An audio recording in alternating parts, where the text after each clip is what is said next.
Okay. All right. So, if you might or might not know, Battlefield 6 just released. It released the 10th, so that was about 4 days ago.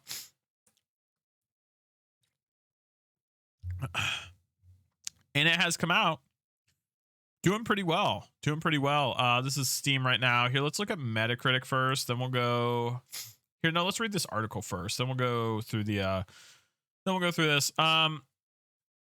Battlefield 6 is a smash hit launch, 6.5 million plus sold and counting. A big data deep dive into the triumphant return of the Battlefield franchise, but can EA keep up the momentum? After this, we're going to talk about EA's buyout. I think it's relevant. EA was just bought out by the Saudis, so we'll talk about that after. After years of missteps, the Battlefield series is back and frankly outrageous. With a frankly outrageous commercial debut, with over 6.5 million units sold through its first few days across PC and console, per our estimates. That translates to more than 350 million in gross revenue, putting Battlefield 6 in the conversation with this generation's biggest launch. Wow. It's closer to Call of Duty tier numbers than any EA's premium shooters efforts so far, but the question now is whether or not EA can foster this successful launch into a platform that stands the test of time. That is something that is difficult for these companies to do, especially EA. They don't really have too much of a track record with being able to keep up long term with these games. I mean, okay, no, there's Apex Legends. Okay, so yeah, EA doesn't really have much of a good track record with live service, which I don't know if that's what they'll do with this game, but I guess we'll see. Anyway, Battlefield 6 has a PC first audience, but there's plenty of engagement on console. So this is the 6.5 million sold through revenue. 2.5 million Steam DAUs launch day. 56.7% of the sales were on Steam. That's kind of crazy.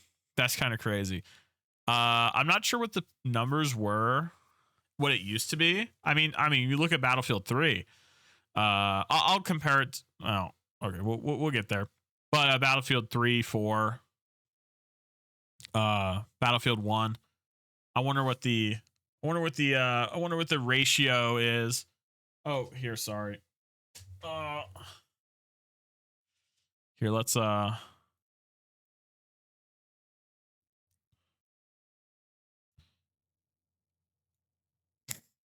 yeah, so 56.7% on Steam, 23.7% on PlayStation, and 19.6 on Xbox. Xbox not turning out, that's for sure. That's for sure.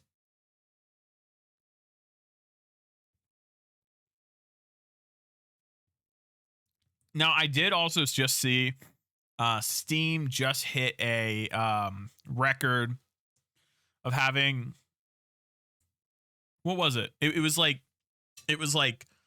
41 million concurrent players, like on Steam, like using Steam. All right, what is my phone doing?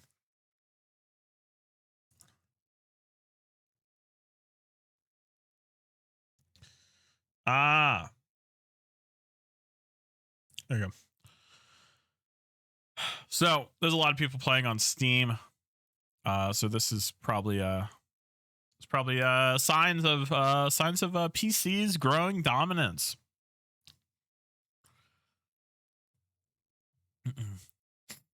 Oh, yeah. So Steam accounts, sold through 3.5 million copies, as well as 220 million in revenue.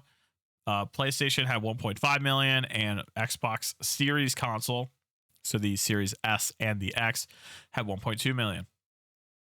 On console, Xbox high share of players relative to its lower installed base isn't too surprising. After all, Battlefield has a long-standing history on Xbox, and the platform's early adopting players are often drawn to new shooters. What is this? What am I looking at? So, oh, this is copies sold. Huh. Okay. But Steam was always going to be the main driver of Battlefield's success, as we covered last week. Steam pre-orders alone passed 1.8 million units, with over 3.5 million wish lists ahead of launch. But the engagement curve post-release is just as impressive. Steam DAUs, hold on, what does that stand for?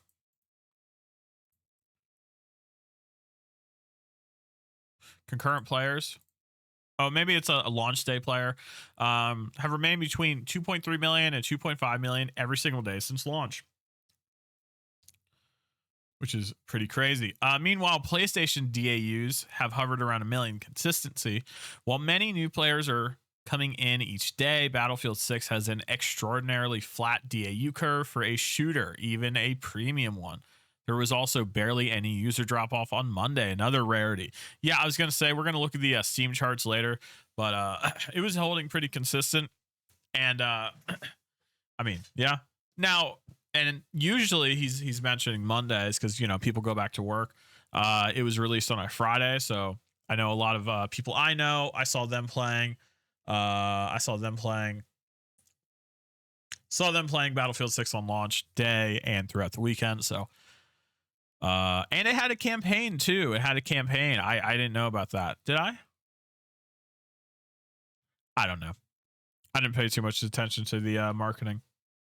So, if Battlefield 6 can continue to hold its ground on retaining players going forward, and that's a big if in the mostly zero-sum shooter genre, it's a leading indicator that Battlefield 6 has achieved what 2042 and 5 couldn't. It's sticky, but the jury's still out, of course, and we've got some big launches around the corner. More on that later. Yeah, this is gonna be hard. I just don't. I just don't think games should be seen that way, especially with these shooter games. And I had some problems. Well, yeah. I just don't think games should be like done like this, unless it's a very clear like live service game. Yeah, unless it's like very clear that this is like a live service game. This is what kind of game it's gonna be.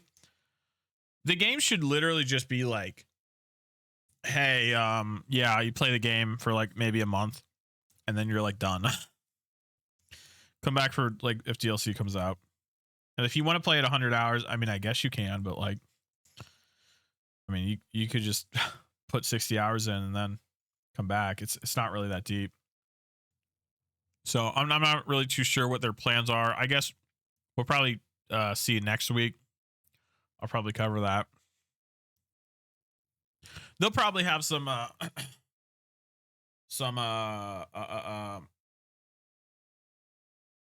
like future plans that they're gonna announce.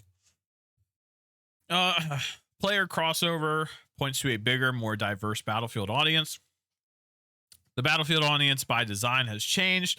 EA now actively designs Battlefield to be more casual versus earlier iterations. Bot lobbies for practice and gameplay mechanics that allow players to contribute without elite level aiming skills. Smaller skirmish modes that are essentially more casual Call of Duty like. And the UGC focused Battlefield Portal, which will include arcade goofs galore and potentially breach the door after a flashbang for a Battlefield as a platform. Oh, okay. No. Yeah. So they're going to have basically a rumor battle royale mode, which always appeals to more casuals.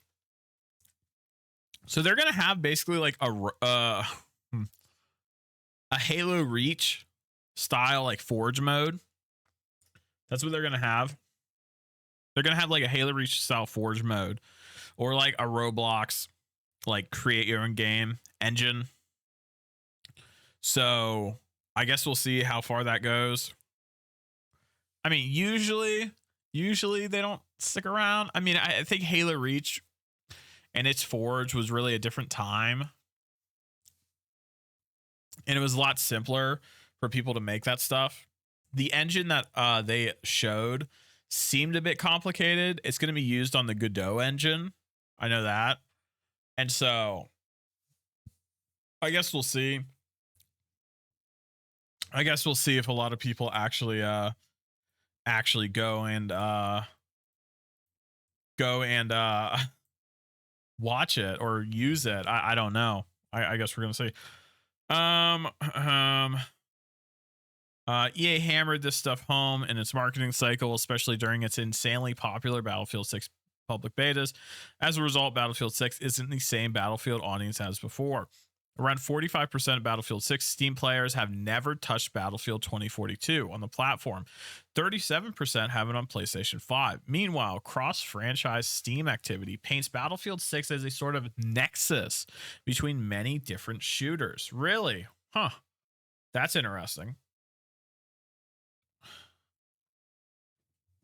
So Battlefield 6 Steam players have played a lot of shooters. Steam's Battlefield 6 players have also played the following shooters on the platform. Oh. Huh. All right. All right, bro. Hold on.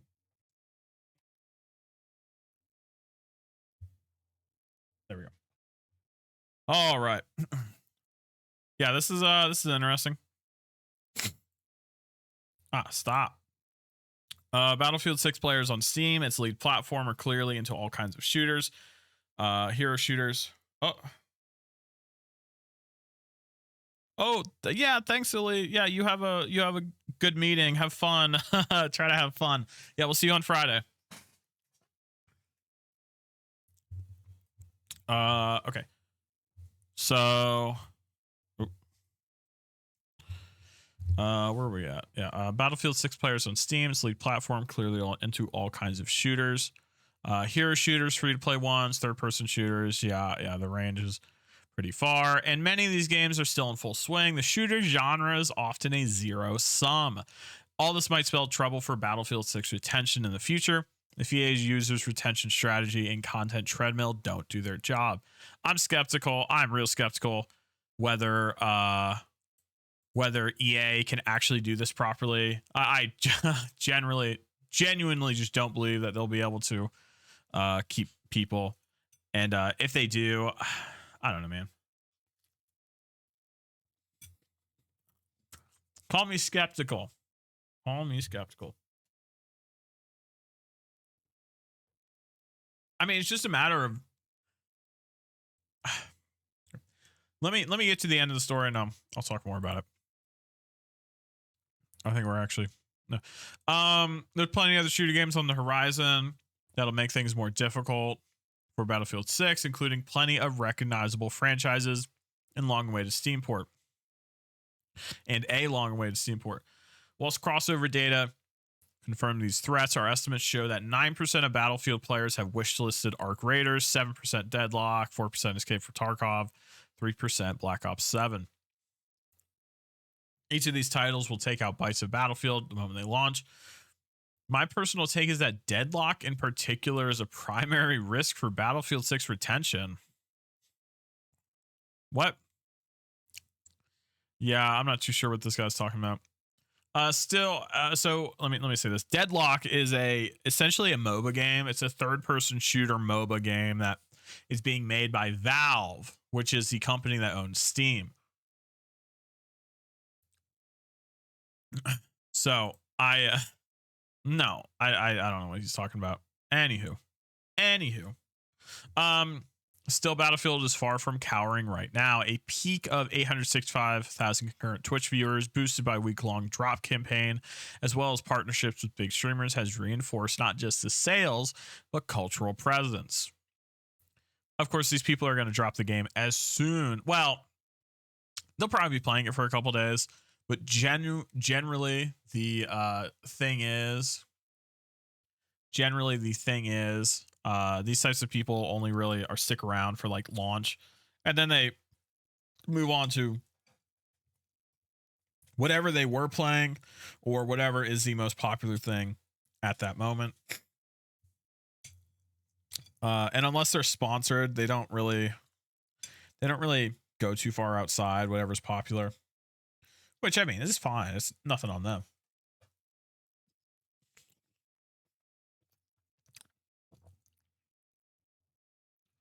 You know, is what it is. Yeah.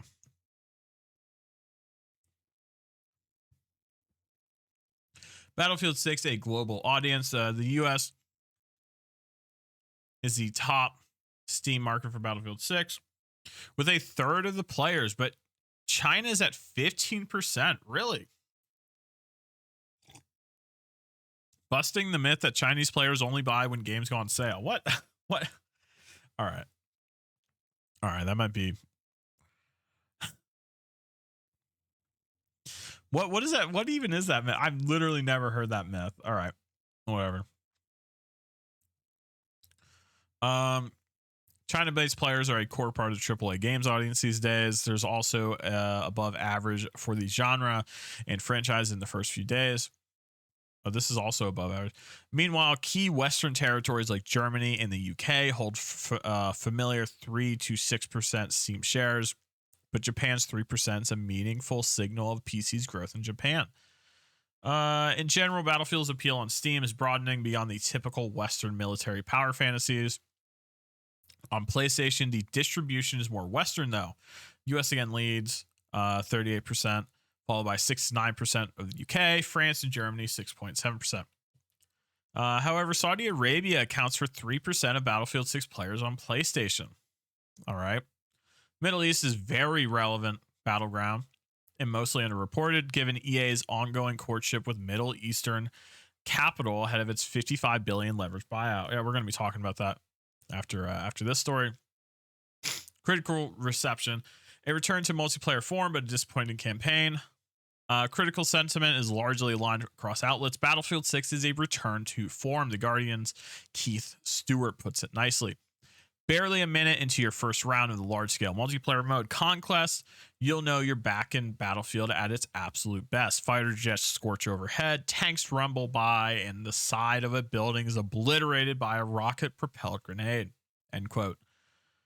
The only weak point is the single-player campaign. I've played it, and Battlefield 6's story feels a bit like a contractual obligation.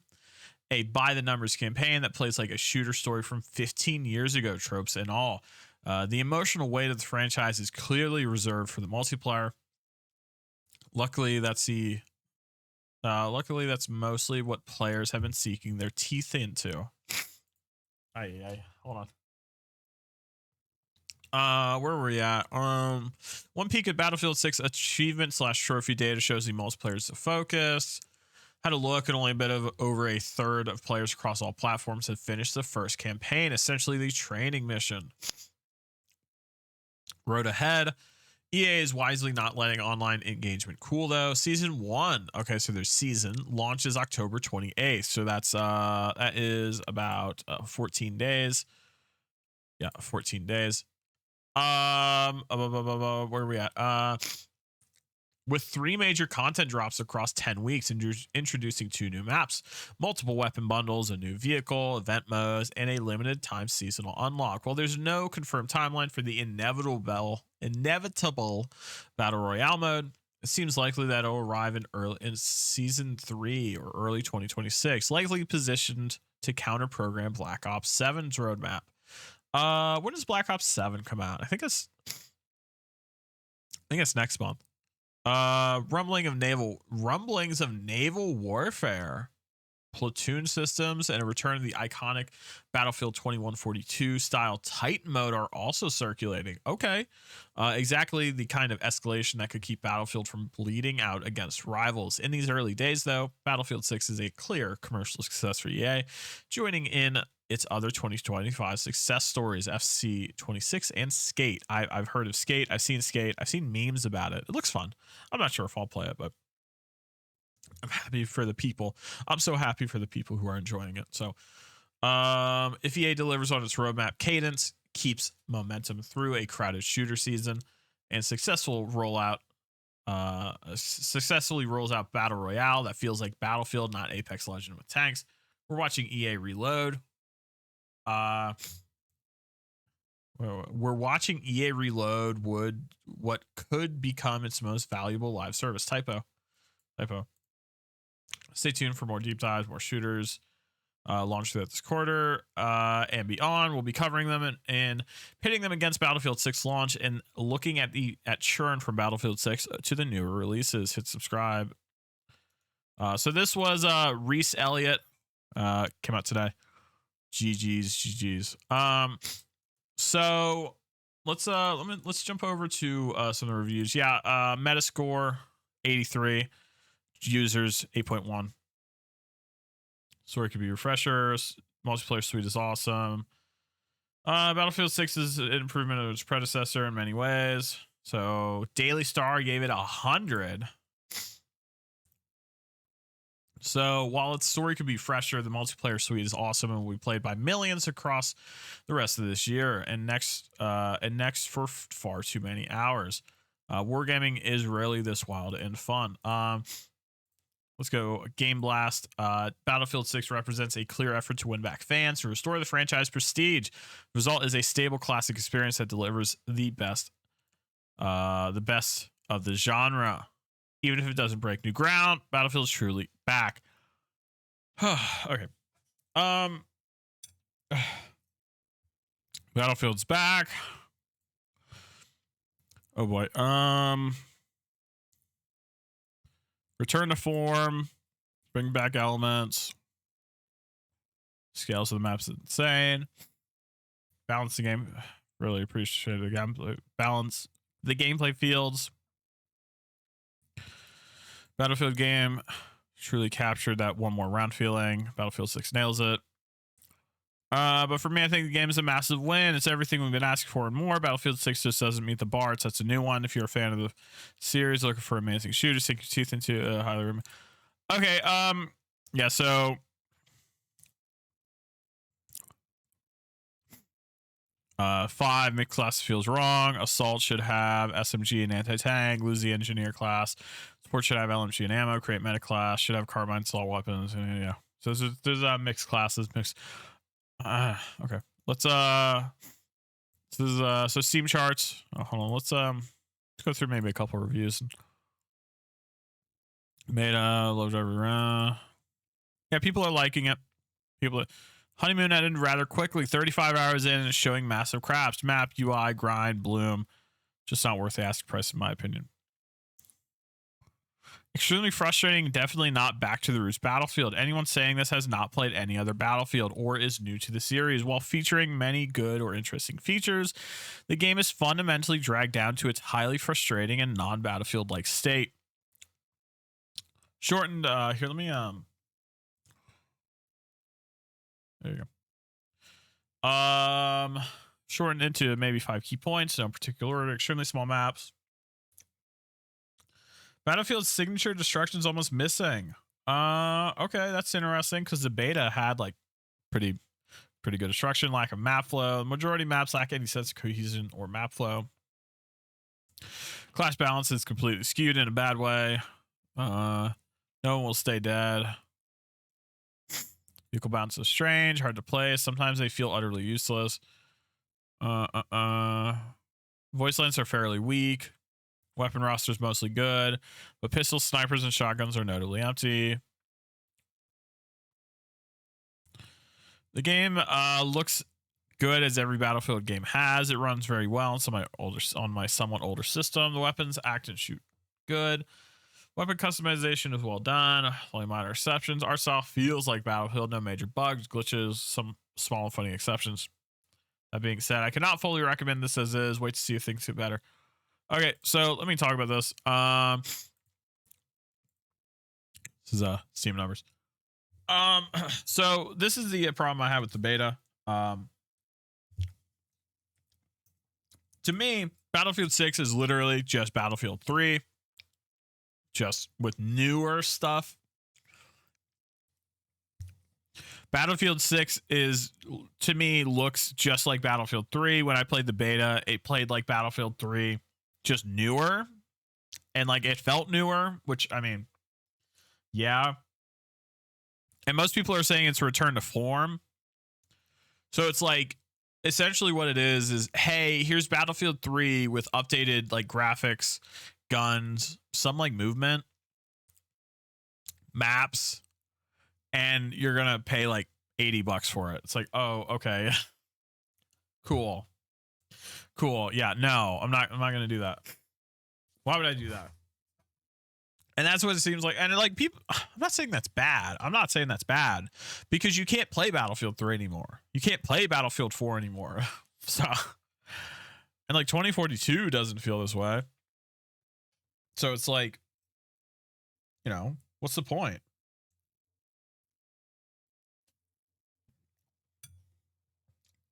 What is the point? What's the point of having this brand new game, but like you didn't like innovate at all? There's nothing like new. It's just, hey, here's this. Here's the thing that worked. We're just gonna sell it to you again. Like, all right, man. And like that's not a bad thing.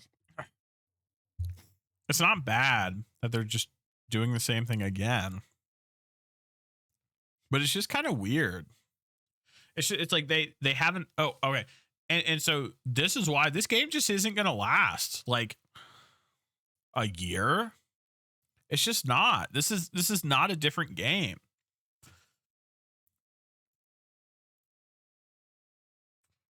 Yeah, this is just not a different game from Battlefield, like any of the other Battlefields. I mean, it's different in the fact that it looks different, it plays different, there's some new stuff, it's in modern day. But what's the big difference between this and Battlefield 4? This and Battlefield 3? Like, really, what is the difference? Because I'm not seeing it. And so it's like, brother, this is essentially taking the formula of a game that came out more than a decade ago, almost 2 decades ago. No, not almost 2. Almost? No. More than a decade ago. You're taking the formula of a game that came out almost a decade ago and just reselling it again, repackaging it, reselling it. It's like, what? This isn't this. You can't do this anymore. You just can't. Call of Duty can do this because it has built every single one of its systems to keep people playing as like long enough till the next game comes out. Keeps them hooked that long.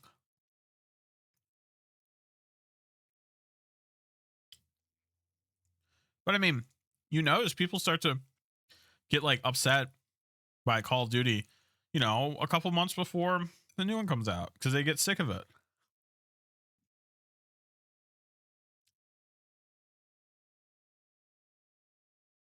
Because the people who play Call of Duty, one of their only games they play is Call of Duty.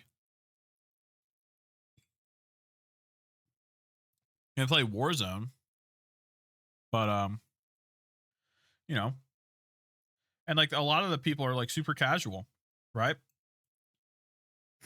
There are super casual players that play Call of Duty when they were in high school, and they're still playing it now.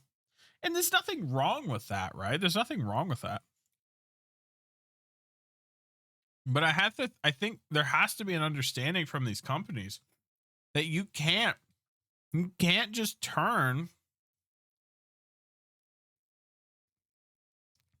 this game where you're basically ripping it, you know, like pulling it into the future, taking this game formula, pulling it into the future, and then expecting it to last forever. You just can't do that. It just because it has like Roblox style Halo Reach, like Forge mode style extra content doesn't mean anything. It doesn't mean anything. Because the base game, I mean, what do you do once you unlock all the weapons? I mean, what do you do? There's nothing left to unlock. There's cosmetics, sure, but like even the weapon unlocks are like pretty rudimentary. I mean, this is like a decade old systems. And I mean, there's going to be DLCs and like, you know, they'll last, but like, I'm not really too sure I don't really understand what their plans are. So maybe there's more to it, but like, I mean, look at Marvel Rivals. Hold on.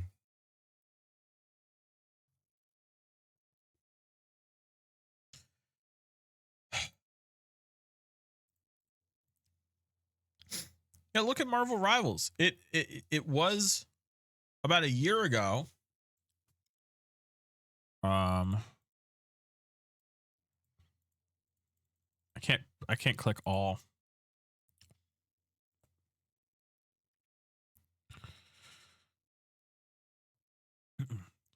So yeah. So we look at a Marvel Rivals, brother. Like, it hasn't even been around for a year, and like, yeah, there's still 80,000 people, but like, it's lost a lot of people. I mean, and for fairness, this is the same thing that happened to Overwatch. This is essentially an Overwatch clone, just with Marvel characters. And at some point, there's nothing more to do with the game. At some point, you have interacted with every feature so much. And like, again, this isn't a problem, but I think this requires these companies to like understand that you can't make infinite games. Games can't last forever. I mean, without adding things that are significant, instead of just like balance changes and like characters and like skins. Like, I mean, I guess League of Legends is doing it. I don't know. I'm just not the type of person that would stick around for that type of game. So maybe it's me. Maybe I'm the problem. Maybe I'm just a hater.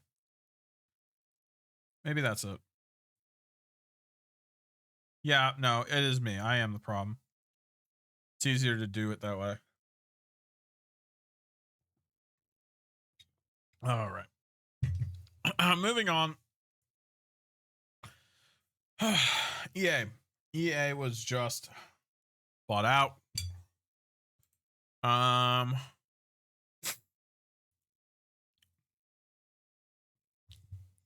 Here. We're gonna cover this. This is Reese Elliott again, the guy who just did that previous story. This is him on. This is his Substack. So, all right. Oh, EA's $55 billion Saudi buyout: the good, the bad, and the ugly by Reese Elliott. This was a story from last week. I didn't cover it because I was covering other stuff. So, and it's pertinent now with Battlefield 6. So, worked out.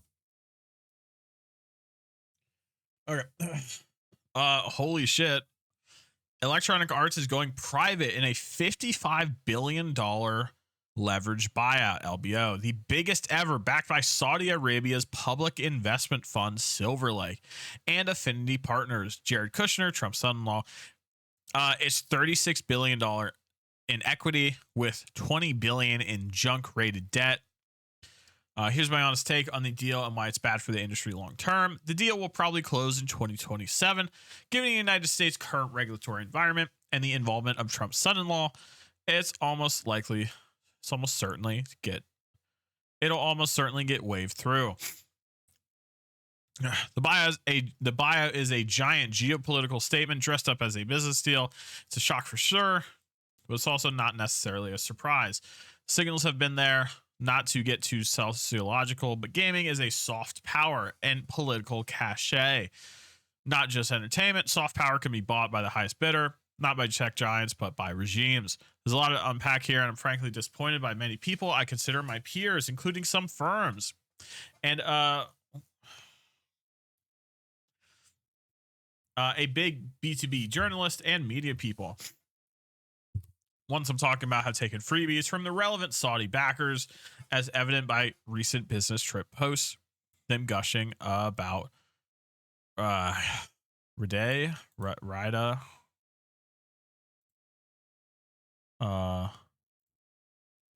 Can it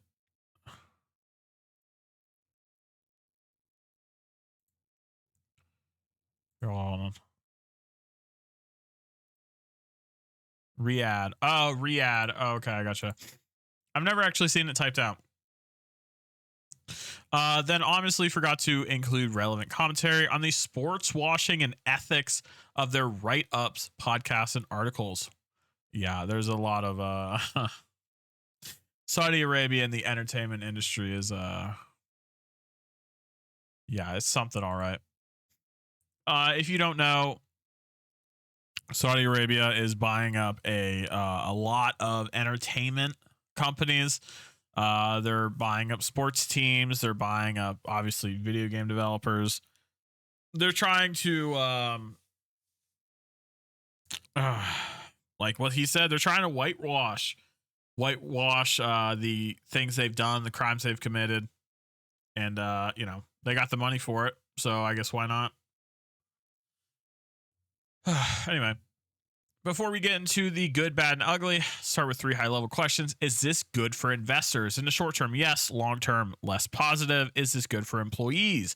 Generally speaking, no. Yes for the minority of share-owning employees who will make bank, but it's a resounding no for the remaining majority who don't own shares.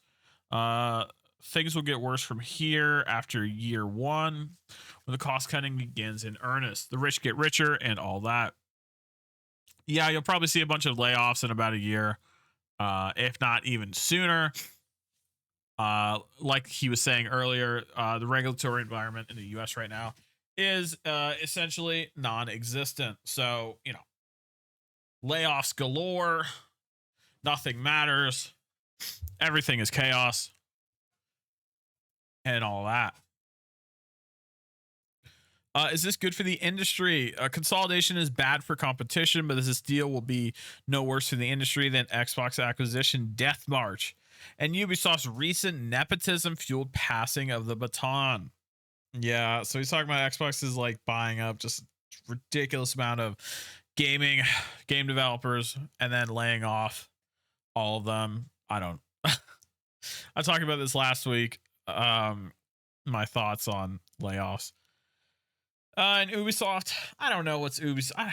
I don't know what's happening with Ubisoft. There's something about like the owners of the company, and it's like a family, and they're doing some like weird stuff. I don't know. That last point definitely doesn't mean the transaction will be good. Nevertheless, let's start with the good. Creative breathing room, theoretically anyway. Going private removes the quarterly earnings circus. In a perfect world, this means less bureaucratic sludge, faster greenlighting, and actual creative risk-taking. Yet the $20 billion in debt looming over this transaction files in the face of this advantage. Capital infusion from a consistent buyer. Whether you love it or hate it, Saudi money is gaming's biggest liquidity engine right now. It certainly helps Monopoly's Go success. It certainly helped Monopoly Go success. Yeah, they have just ridiculous amount of money they can pour into this. Strategic energy synergies, especially in sports. Silver Lake is deeply tied into global sports franchises. Manchester City ownership, for example, while the PIF has been known to sports wash, its major stakes in esports, soccer, golf, and wrestling. So the PIF is the private investment fund or public investment fund, Saudi's public investment fund. Now it sets its sights on the world's premier interactive sports IP machine. There's commercial logic and vertically integrating content, leagues, and distribution. Financial winners, EA is now at $210 per share versus pre-deal trading at 160-ish and an all-time high 179. So every longtime EA stockholder, including some employees, just saw a massive payday. Banks like JP Morgan will also come out on top, milking those underwriting fees. Wall Street always finds a way to make money. Yeah, as he said, the rich, as they like to do, get richer at everyone else's expense. Liquidity path via Silver Lake. Honestly, what I think really happening here is that Silver Lake can quietly relist their stake in a few years, keeping the Saudis in control while still giving themselves an exit Trojan horse. EA's business model is 75% live service. That means reoccurring revenue, which PE loves. Private equity. as it smooths out cash flow modeling, easier debt servicing. However, the debt is a mountain. Yeah, 20 billion in debt is kind of crazy. 20 billion debt is a ticking time bomb. With EA's cash flow 2 billion to 2.5 billion, can certainly continue servicing it. 20 billion in junk rated single B debt is a looming shadow on this deal. And in LBO land, large buyout offer, this kind of debt often means efficiencies, which is PR spin for massive layoffs. Yeah, like I was saying earlier, within a year, it's probably going to be, I mean, even maybe earlier, there's going to be just massive layoffs. They're going to be coming. They're going to be coming. Expect layoffs, departures, and cuts, probably deep ones in 2028. Many of the cuts will happen outside the money-making sports games, but nothing will be safe from the efficiencies. Anything non-service or slow building will be on the chopping block. There will also be talent willingly leaving, especially creatives who disagree with the offenses. Human rights. Yeah, the human rights abuses that the Saudis have done. Yeah. The murder of a Saudi critic and journalist Jamal Khashoggi is a big talking point here. Jamal Khashoggi was killed by the Saudis. This is not disputed. I'm not even sure they dispute it.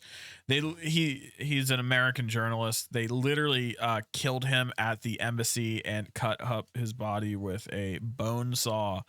Hence why a lot of people call the leader of Saudi Arabia, what do they call him? Kamal Prince Bonesaw. I don't know. Yeah, dude is not a good guy. Very, very clearly.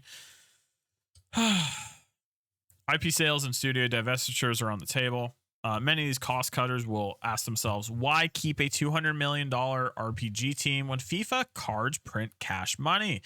Single player studios like BioWare, Mass Effect, and Motive, Iron Man, I think Iron Man's game is being built, aren't in the same ballpark. BioWare was arguably already in management's crosshair before the buyout.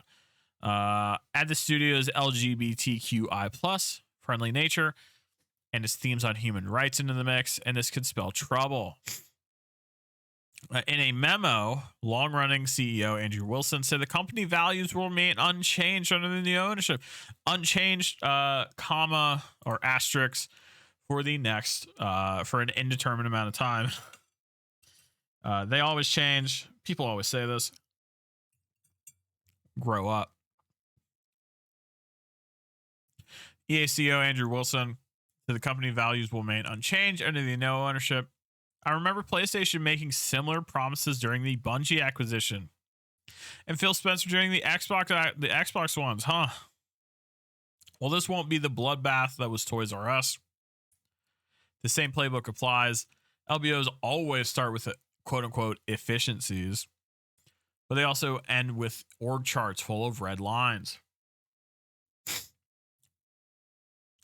Oh, we're almost done. Okay. Okay, so this is the bad. 20 billion in debt is a ticking time bomb. Yeah. Wait, we already read this? Oh no, sorry. The ugly. Looking at this deal as a typical strip and flip PE operation misses the point. So let me say this. Typically, private equity companies have a bunch of money. What they do is they go to a bank. The bank gives them a loan. With that loan, they buy a business, usually a private business.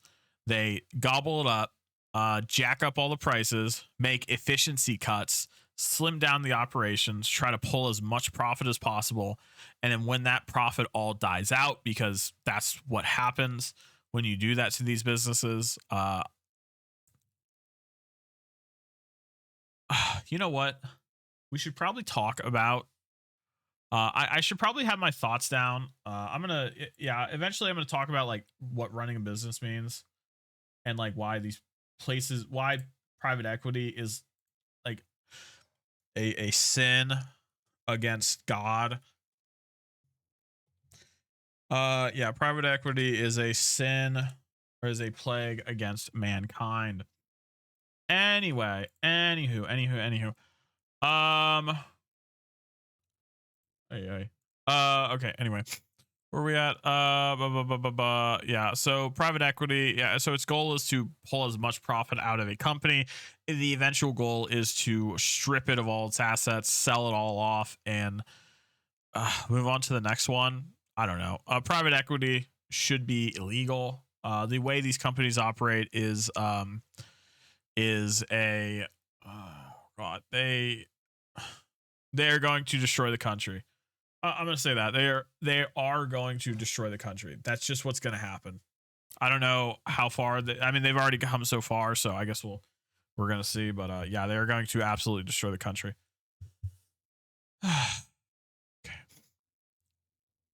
A major part of this deal is Saudi statecraft via cultural consolidation, while Silver Lake is the face. PIFs, the Public Investment Fund, hand is on the steering wheel. They already own sizable chunks of Nintendo, Capcom, Take-Two, Embracer, Scopely, Niantic, ESL, Faceit, multiple soccer clubs, Live Golf, and now they captured the world's most culturally influential sports game IP factory.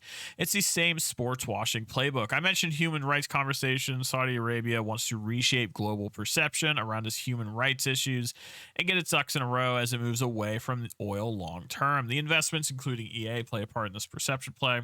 Another ugly, the deal controversially being brokered through Jared Kushner, Donald Trump's son-in-law, whose firm is funded with $2 million from PIF, despite some internal objections.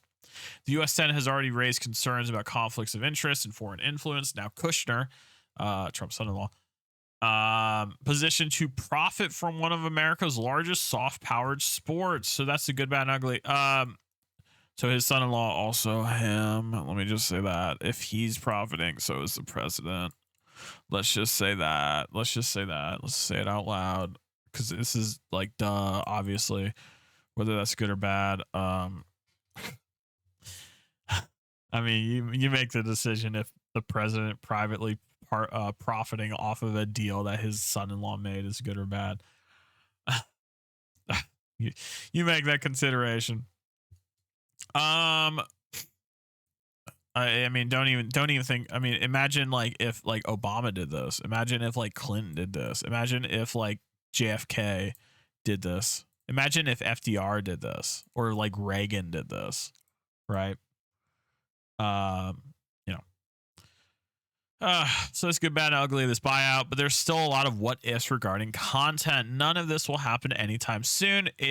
It'd be an insidious creep. So they're questioning. So there's questions for the long term. These questions are awkward, sure, but they're worth asking.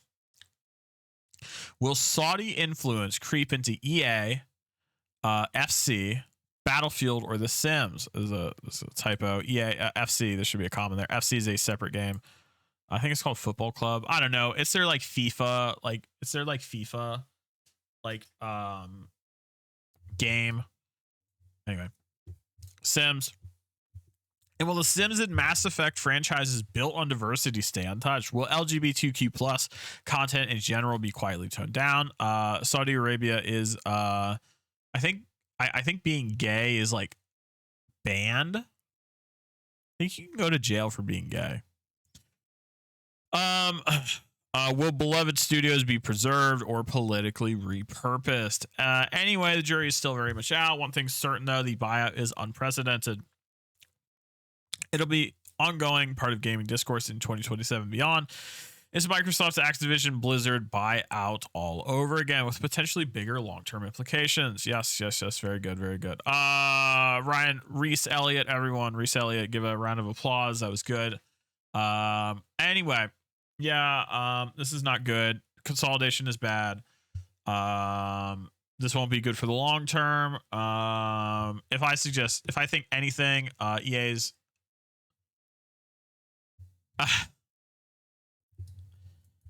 this isn't good. This just isn't good. Private equity existing at all is not a good thing. Private equity will destroy this company in every single way. Private equity is a stain on God's earth, and private equity will be the downfall of us all. Pray to the indie gods, pray to the solo developers, making the industry a place worth staying. Anyway, let's move on. So I talked about this story last week. This was Discord says 70,000 users may have had their government IDs leaked in a breach.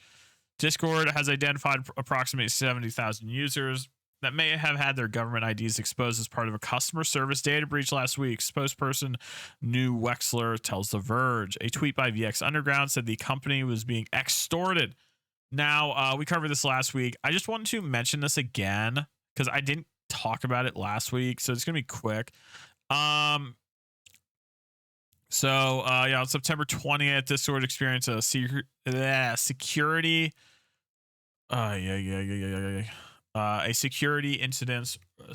incident involving its customer service platform. The incident resulted in the exposure of usernames,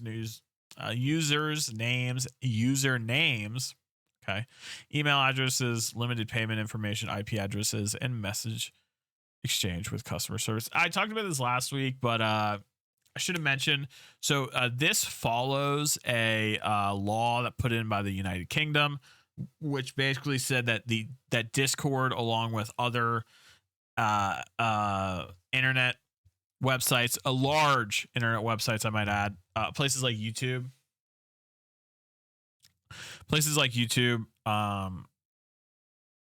and Twitter and Discord and I don't know, wherever else, are forcing users to basically take a picture of their face or take a picture of their government ID to prove that they are not children.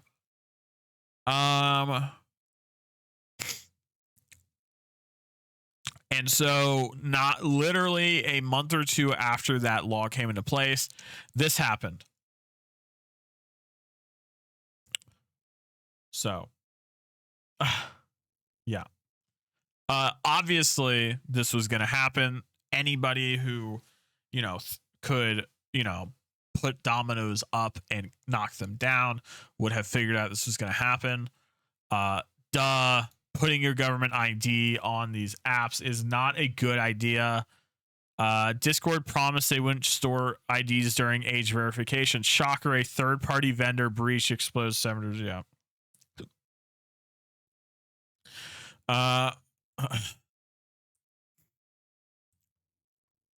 So someone tell me why we were promised that this wouldn't happen, as that information wasn't stored as per their statement. A bunch of lies, yeah? Legal repercussions for losing that data? Of course not. This is why I don't give them shit. VPN all the way. I completely agree. Why do they keep copies of the ID? The thing that they said would not happen did happen. Literally everyone who did not want this predicted that this would happen. But those who pushed this BS for some reason didn't. If you think that this is limited to Discord, you're mistaken. That was the beginning. I'm going to add, I was trying to get onto Facebook Marketplace the other day. And for some reason, I was trying to make an account because I don't use Facebook because it's Facebook. Why would I use that app? Why would I use that? I mean, it's like I'm trying to torture myself, but Facebook Marketplace is a good place to buy used stuff. So I was trying to use it and make an account, but I eventually got to the point where I needed to take a picture of my face. I needed to take a picture of my face to make a Facebook account. Like, what are we talking about? What are we doing? What are we doing here? I mean, look at this. This is just going to keep happening. And so I have been proton pilled. I have been VPN pilled. I am now taking extra precautions on all of my data measures, and I'm going to try to slowly switch everything over to having third parties, or having like filters over everything, because this is ridiculous. They can't keep the data. They say they're going to delete the data, but they don't delete the data. There's no laws forcing them to delete the data. Like, they're just going to sell it. Like, obviously they're just going to sell it. What else would they do? Like the UK is becoming a police state. Okay. The UK has been a police state. And so it's like, what else are they going to do? Like, I mean, this is ridiculous. Obviously, this is going to happen. Any person who has like half a brain could have figured this out. So it's like, I mean, I wouldn't be surprised if Facebook's selling IDs. I know YouTube recently had the age verification system up, where it's like, if YouTube thinks you're under the age of 17, you have to give it like like verification you're not. Like, you have to take a picture of your ID or something. I don't know. It's ridiculous. This is ridiculous. Anyway, moving on. Windows 10 ends support today, but it's just the first of many deaths. Today, October 14th, 2025. Windows 10 has died. Not really. They're just not getting updates anymore. That doesn't. So today is the official end support date of Microsoft's Windows 10. That doesn't mean these PCs will suddenly stop working. If you don't take action, it doesn't mean your PC has received. If you don't take action, it does mean your PC has received its last regular security patch, and that Microsoft is washing its hands of technical support. The end support date comes about a decade after the initial release of Windows 10, which is typical for most Windows versions. But it comes just 4 years after Windows 10 was replaced by Windows 11, a version with stricter system requirements that left many older but still functioning PCs with no official support upgrade path. As a result, Windows 10 still runs on roughly 40% of the world's Windows PCs, or around a third of US-based PCs. We're not going to cover the history. But this end of support date isn't set in stone. Home users with Windows 10 PCs can enroll in Microsoft's extended security upgrades program, which extends the support timeline by another year. We published directions on how to do this here. While you need one of Microsoft's accounts that the company is always pushing, it's relatively trivial to enroll in the ESU program for free. Home users can only get a 1-year stay of execution for Windows 10, but IT administrators and other institutions with fleets of Windows 10 PCs can also pay up for 3 years of ESUs, which is also roughly the amount of time users can expect new Microsoft Defender antivirus program updates and updates for core apps like Microsoft Edge. Obviously, Microsoft's preferred upgrade path would either be an upgrade to Windows 11 for PCs that meet the requirements, or an upgrade to a new PC that does support Windows 11. It's also still possible, at least for now, to install Windows 11 on its your day-to-day experience will generally be pretty good. Don't install for Windows 10. Anyway, again.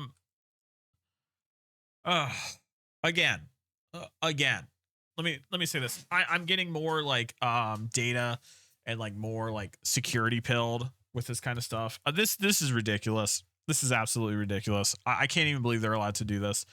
Most of the world still runs on Windows 10, and they're just like, yeah, we're just going to stop doing it. Why? I don't know. Save some money. Like, what are you doing? The fact that these companies have no obligation, they have zero obligation to support programs that most of the planet, most of our species use, and try to protect it, is absolutely ridiculous. It's the same as if, like, hey, a private company goes in and installs water lines, but at some point in time, it can't be bothered to keep up those water lines. Sure, those water lines, send water to millions of people, and if those water lines weren't taken care of, millions will die of thirst. But oh well, what you gonna do? It's like, brother, no, you have an obligation. You decided to do this. You decided to run this business. You got, tough luck. You shouldn't have done this. You shouldn't have made this. You shouldn't have been this business. You signed up for this. Yeah, this is bullshit. At work, we still have a computer that's on Windows 7 because it works. It works. Well, am I going to upgrade to Windows 11 on any of my computers? Hell no. I'm going to keep using Windows 10 until my graphics card stops working. Once my graphics card stops being supported, and I literally can't turn on my computer, Then I'll upgrade to Windows 11. They're gonna have to drag me into Windows 11 because, from what I understand, Windows 11 just isn't good. Now there are some programs to improve this. Here I'll mention. Hold on. I found one recently. It's da, da, da, da, da.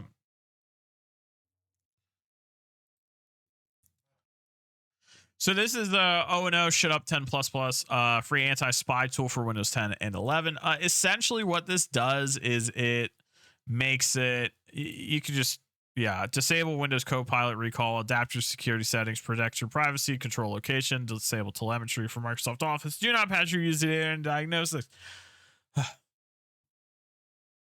Anyway, this is just safety. Super simple. It has recommended. Should you turn this on? Yes. Limited. Should you turn this on? Maybe sometimes. Should you turn this on? No. But you can look at it. Disable sending URLs from apps to Windows Store. If you don't use Windows Store, turn that on. But I mean, even still, man. I mean, this is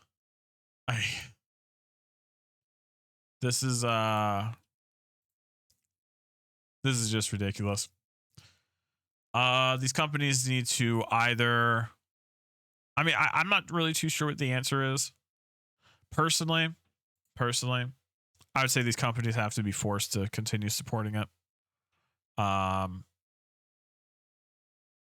They have to be forced to continue supporting software.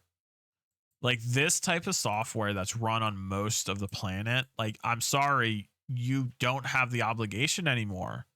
You are legally required to support the software. And it's like, well, what if it's just, I mean, what if we just can't anymore? It's like, well, too fucking bad. You shouldn't have made it like this. I mean, this is your own fault. It's the same thing with the water lines. You can't just say, yeah, we put all these water lines down and they hydrate millions of humans, but like, we just don't feel like supporting it anymore. Like, what the fuck? No, too goddamn bad. Now with the water lines, it's like, okay, the government steps in and owns them, so millions don't, die of thirst. But like, this is different. This is software. I don't know. Expansive software regulation has to come in and save us. It's not happening anytime soon. Something I wanted to mention. Nearly 100,000 ChatGPT conversations were searchable on Google. Oh no, what do you mean? What do you mean? It's for paid post members only, brother. Hold on. Damn, they got me. All right, I tried. Yeah, so we're gonna go off the headline because I can't. A researcher has scraped nearly 100,000 conversations from ChatGPT that users has yet to share publicly, and Google then indexed, creating a snapshot of all sorts of things people are using OpenAI chatbot for, and inadvertently exposing. Again, more data privacy. More data privacy stuff. But I wanted to mention this in conversation with the AI and gaming. Elon Musk says his AI company will launch a great AI generated video game in 2028. On October 6, 2025, Elon Musk said XAI Game Studio will release a quote unquote great AI generated game before the end of next year, claiming Grok will produce it. The job listing shows that XAI is hiring a quote unquote video games tutor to teach Grok game design. Okay. Paying $45 to $100 an hour, indicating human oversight and training.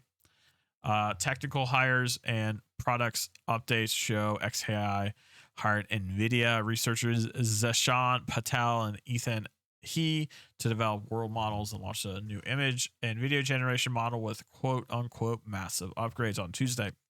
Gaming veterans and industry experts warned that AI cannot replace human leadership and vision, while highlighting copyright and trust concerns tied to Grok's past controversies. XAI is building world models to generate interactive 3D environments, and Grok competes with OpenAI, Meta, and Google, positioning XAI against major AI players in the coming months. I felt like this was relevant to the AI conversation because I mean, oh God, I just, I mean, AI is gonna be around. It's gonna stay around regardless if the bubble bursts or not. I think it will. Personally, the AI bubble that exists in the current state of the U.S. economy and the U.S. I don't know, the US currently, it's gonna burst. This thing's gonna pop, man. I don't know how it's gonna happen. I don't know what's gonna happen. I'm not sure how the downfall will happen, but it's gonna happen. Um, and like this being used to like AI generated video game is kind of ridiculous because this just shows that you know Elon doesn't know anything about making games. Games are extremely complicated endeavors, and you know, there.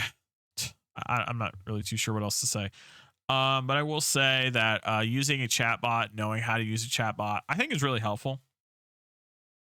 I think it's good. I like I said, I've been proton pilled. Lumo. Hold on, let me yeah, so Lumo is a chatbot, confidential, private. Unlike other assistants, I don't record our conversations. Not even Proton can access our search history and treat it with respect. Our conversations are never used for training. If you want to use a chatbot, this is good enough. I mean, ChatGPT, don't use ChatGPT. Any AI chatbots that are like pretty mainstream, I would highly suggest against using. They are literally mining all your data. If you have it on your phone, they are probably using it to figure out where you live, where you sleep. They're going to try to figure out everything about you. And then eventually, I don't know. They're going to send the robots to your house. I don't know. If you don't support every action that they do, they will send the robots to your house, and you know you will be. They're gonna do something to you. I don't know, man. Anyway, let's move on. Last couple stories. So I saw this. Only 36% of U.S. players buy more than 4 games a year. I thought this is interesting. I think this is Matt Piscatella, executive director of games analyst from Circana, has shared approximately a third of video game players purchase a new game less than once per year, alongside additional data about players' purchasing habits. Piscatella posted the data from the Circana's Q3 2025 Future of Games report to Blue Sky, showing that 33% of video game players in the United States purchase a game less often than one time a year, while only 4% purchase a game more than once a month. A recorded 18% of purchases a game. No, okay. A recorded 18%. There should be a comma there. Purchases a game about once every 6 months, comma, see? And 12% buy a game once a year. So combined, 63% of players purchase 2 games or less a year. On the other hand of the spectrum, a combined 36% of players purchase approximately 4 games or more a year. Huh.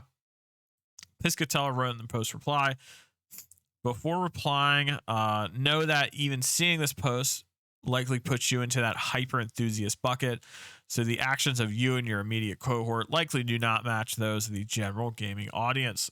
This echoed his past sentiments that game prices are rising because price incentive. Affluent players are the ones doing more of the spending as everyone else shifts to more free to play. Yeah, so this also follows a trend. Let me pull this up.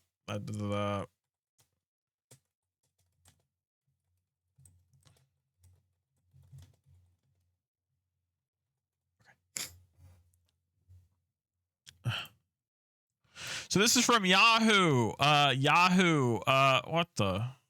No, man. What? Okay. So the top 10% account for nearly half of all consumer spending. Here, let's listen to this.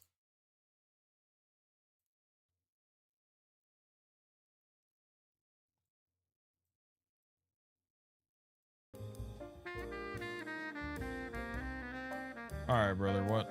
barely kept pace with inflation, with the We're Federal gonna Reserve. give me a second. And there is a new Take a breath. snapshot of America's economy this morning showing the rich are driving its recovery. So some new data reveals the wealthiest 10% of households account for nearly half of all U.S. spending. That is the highest level in more than 3 decades. So for most Americans making less than $175,000, spending has barely kept pace with inflation. With the Federal Reserve cutting interest rates, it raises a big question now. Can the economy keep growing if most people are falling behind? Here now, host of the podcast Inspired Money with Andy Wang and managing partner at Runnymede Capital Management. Andy, good morning to you. So, one economist noting a potential weakness here with this new data, saying essentially as long as the wealthy keep spending, we should avoid a recession. But if that changes, we've got a problem. So what do you see as the greatest pitfalls this data presents? Well, I post a video after the market close every day on LinkedIn, and I summarize what happened in the stock market, talk about what the Federal Reserve is doing, and most importantly, how these things affect people's wallets. And in turn, I get to read a lot of comments from people. And you know what I see frequently? The recession is already happening for many Americans. So while Wall Street hits records, 71% of Americans think we're heading into a recession. People feel it. Data from the Conference Board's Consumer Confidence Survey backs it up. Last week, I had a back-to-back conversation that really opened my eyes.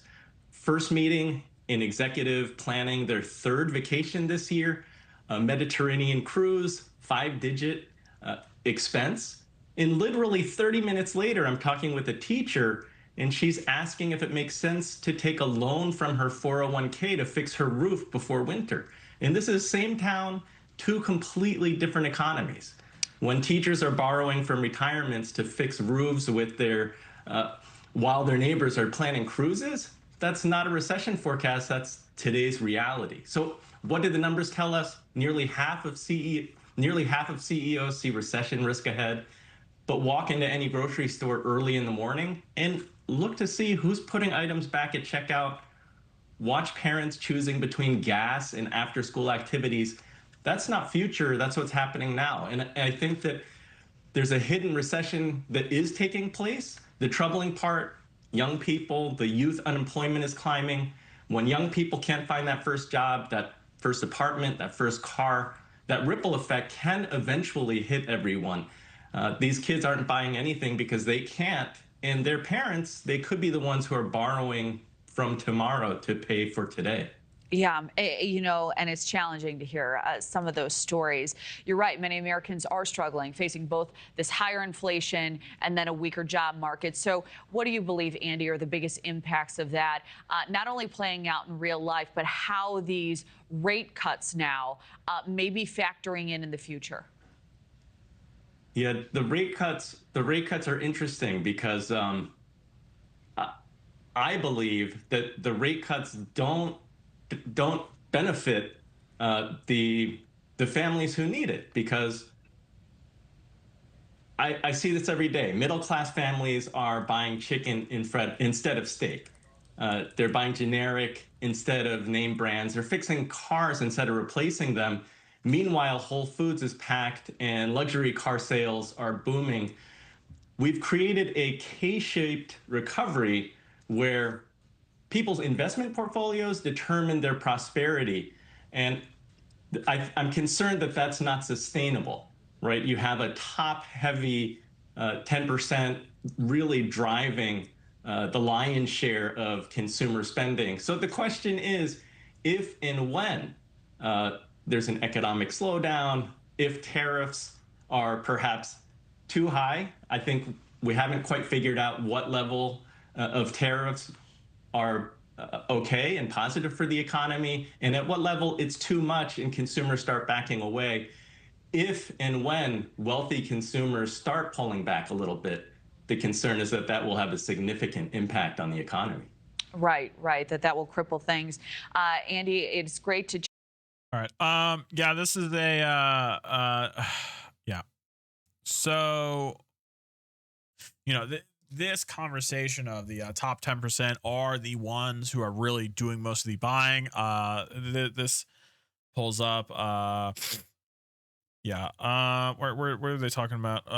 One of the more affluent. So price incentive affluent players are the ones doing more of the spending as everyone else shifts to free to play. I think this story is a economy wide thing. I know in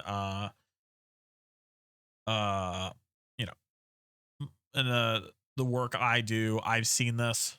I've seen these trends. I would I would even go as far to say we are in a recession guaranteed. This is just the reality of it.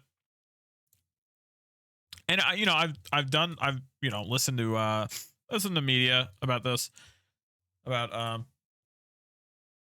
specific thing right here. And huh? No. I've listened to this, and the reason this is happening is because portfolios are doing well. So the top 10%, the 10%, the ultra rich, their portfolios are doing well, and so they keep spending. But as soon as the portfolios stop doing well, that's gonna stop. So now I'm pretty sure it's actually over 50%. I'm pretty sure it's over. Oh no, 49. 40. Okay, I've seen 50. People might be rounding up.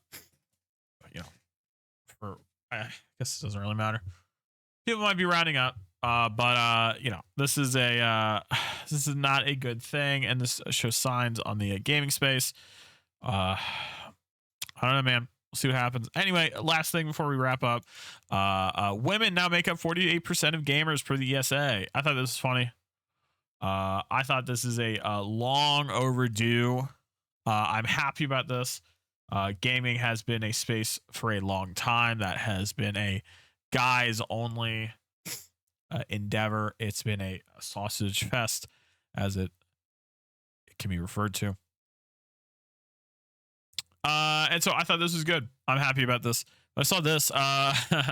A 2015 study found that lower skilled male players of Halo 3 were more hostile towards teammates with a female voice, but behaved more submissively to players with a male voice. Higher skilled male players, on the other hand, behaved more positively towards female players. The authors argued the male hostility towards female gamers in terms of evolutionary psychology, writing female initiated disruption of a male hierarchy incites hostile behavior from the poor performing males who stand to lose the most status. Behave more submissively is diabolical writing. This is from Sandra. I had a guy screaming at me and cussing mad at me years back when I got a higher score than him on Mass Effect in Mass Effect Online. What's Mass Effect Online? He ranted that I was a 12-year-old boy pretending to be a woman over 40 to get attention because no woman could ever outscore him. We weren't even in competition. I just got a higher score and was on mic. A guy in Overwatch Mash heard me say something to a friend on open mic and started harassing me, telling me to stop playing the game and go make him a sandwich. Women have stopped being so visible in games like Call of Duty and competitive shooters because of how most men treat us when they find us. Yeah, this is a problem. It's problematic. Speaking as a gay guy, you just got to hit him back.